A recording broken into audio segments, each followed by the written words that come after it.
1% மட்டும் இந்த மாதிரி யோசிக்கிறான். அவன் தான் நோபல் பரிசு வாங்குறவன, அவன் தான் பெரிய லெவல்ல சயின்டிஸ்டா ஒரு மாசத்துக்கு 50 லட்சம் ரூபாய் சம்பளம் வாங்குறாங்க. ஒரு மாசத்துக்கு 50 லட்சம் ரூபாய், 1 கோடி கொடுக்குறான். ஒரு தீசிஸ் ரிசர்ச் பண்ணி கொடுத்தானா அவன் 500 கோடி சம்பாதிக்கிறான். யாருன்னா இத பத்தி யோசிக்கிறேன். நீங்க இந்த வயசுல எதுக்காக இந்த 10th ஸ்டாண்டர்ட்ல வந்து நான் இதை சொல்ல ஆரம்பிக்கிறேன்னா, 12th ஸ்டாண்டர்ட்ல நான் வேற வகையில சொல்லணும்.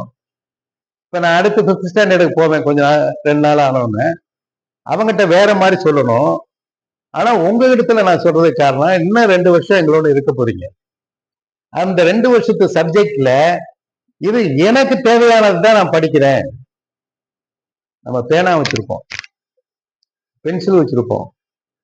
அதுல ஒரு பென்சில் மட்டும் எனக்கு ரொம்ப பிடிக்கும்னு வச்சிருப்போம், ஒரு பேனா மட்டும் எனக்கு பிடிக்கும்னு வச்சிருப்போம். ட்ரெஸ் எத்தனையோ வாங்கி கொடுப்பாங்க, அதுல ஒரு ட்ரெஸ் மட்டும் எனக்கு பிடிக்கும்னு வச்சிருப்போம்.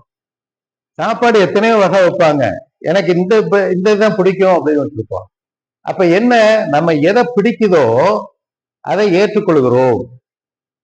அது மேல நமக்கு வெறுப்பு வரல, அது மேல நமக்கு பயம் வரல, என்னால அது முடியாதோ அப்படின்னு நீங்க நினைக்கல. அப்ப நீங்க இந்த மனோபாவத்தை மட்டும்தான், இந்த அடுத்தது மனோபாவத்தை மட்டும்தான் நீங்க மாத்திக்கிறணும்.